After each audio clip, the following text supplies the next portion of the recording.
करो। उस टाइम अकाल पुरख किसी न किसी अवतार को जन्म मरण से रहित जो प्रभु के गुण गाते हैं उनको भेज देते हैं। ऐसे अकाल पुरख जन्म मरण दोहू में नाही जन परोपकारी आए। दीन दुनिया के मालिक इन्हीं लोगों को अवतार बनाकर मातृ लोक में भेजते हैं। गुरु गोविंद सिंह जी ने लिखा है, जब जब होत अरिष्ट अपारा तब तब देह धरत अवतारा।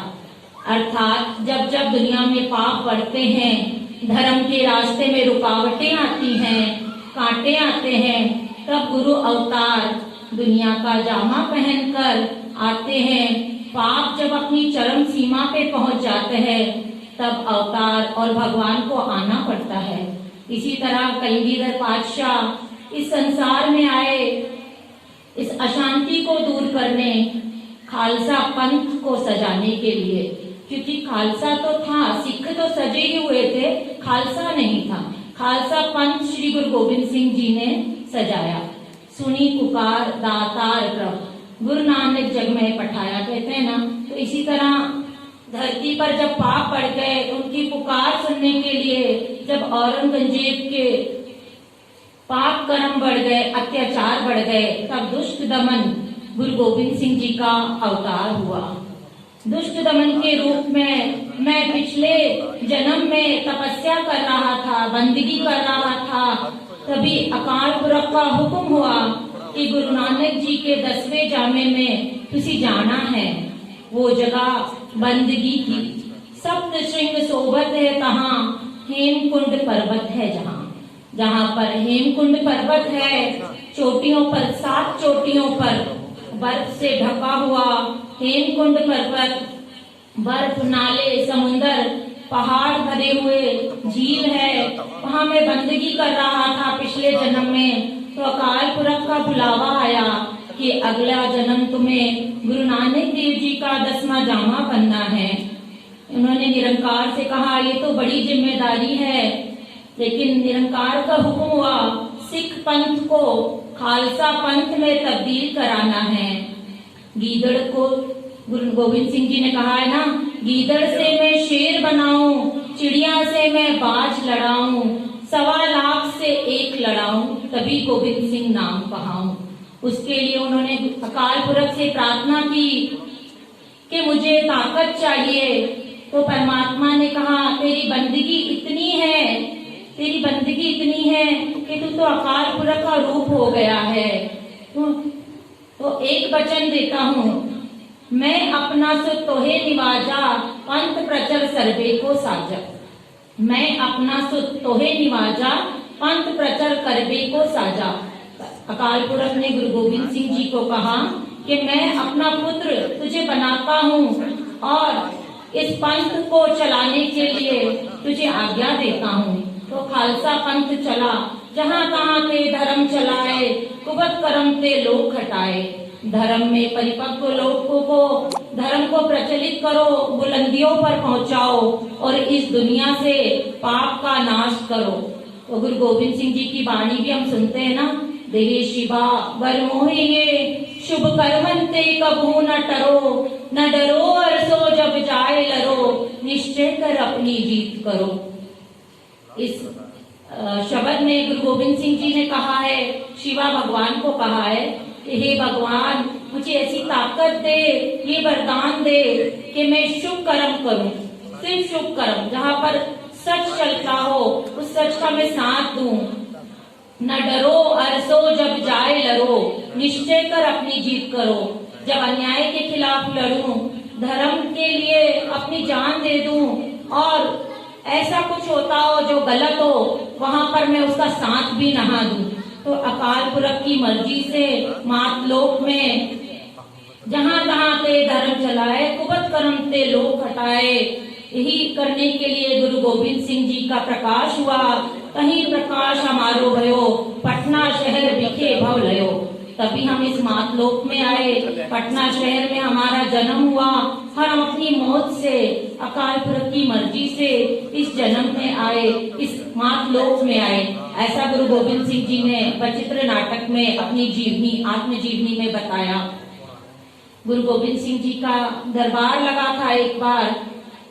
उस शहर में अनंतपुर साहिब में एक सिख रहता था, बहुत ही गरीब था, 2 वक्त की रोटी भी मुश्किल से मिलती थी। तो पत्नी ने कहा कि रोज गुरु का दरबार लगता है, कितने लाखों लोग दर्शन को आते हैं, गुरु सबके दुख दूर करते हैं, तो तुम भी चले जाओ। कहने लगा, बहुत झिझक होती थी कि मैं नहीं जाता। आखिर एक बार पत्नी ने जबरदस्ती भेज दिया तो गुरु गोविंद सिंह जी के दरबार में आया, माथा टेका। गुरु गोविंद सिंह जी अंतर्जामी पूछने लगे, बता सिखा, तेरी क्या रजा है, तू क्या चाहता है?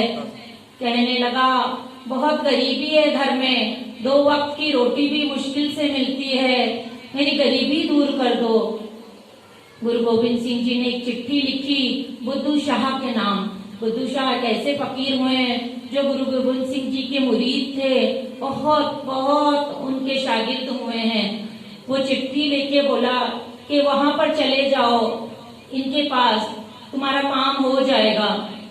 लेकिन वो सिख जाने में कतराने लगा, कहने लगा, मैं चला जाऊंगा तो मेरे घर परिवार का क्या होगा, तो मैं नहीं जा सकता।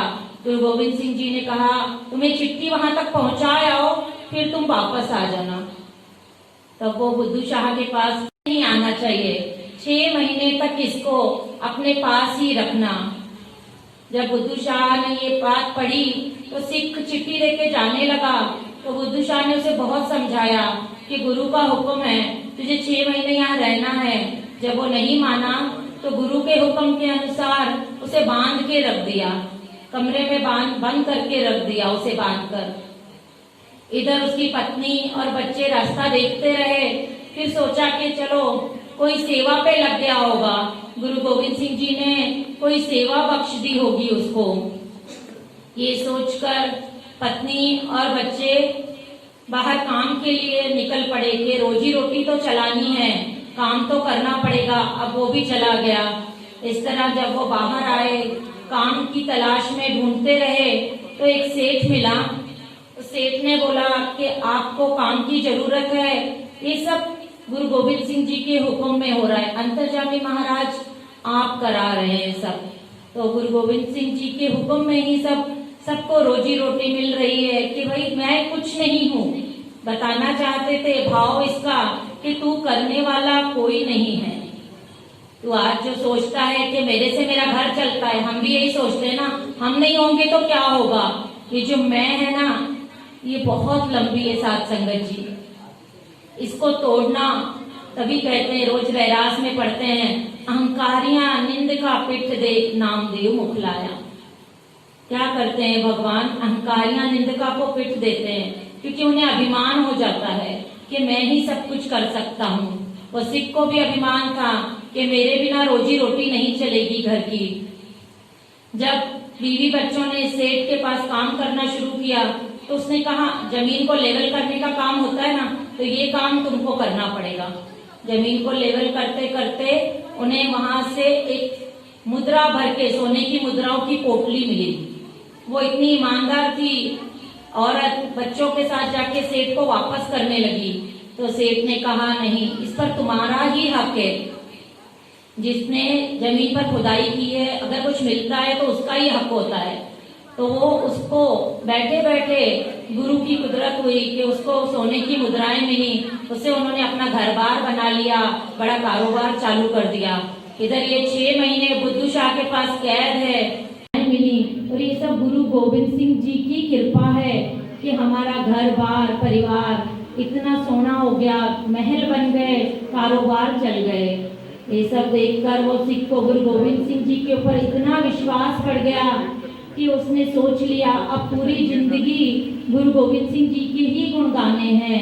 तो इस तरह साध संगत जी, जो भी गुरु की आज्ञा में चलता है, इस कहानी की, इस साखी की सीख यही है कि गुरु की आज्ञा में रहना है। जो रहत में रहता है, गुरु की आज्ञा जिन सत सत्कर मानी, गुरु का भाणा मीठा लगे। जिसको गुरु का भाणा मीठा लगता है उसके वारे न्यारे हो जाते हैं।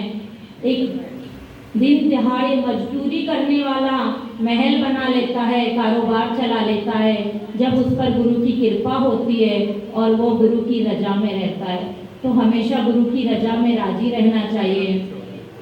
अब भाई साहब गुरचरण सिंह जी और ज्ञानी सिंह जी आए हैं पिंपरी से, वो गुरु का कीर्तन सुनाए।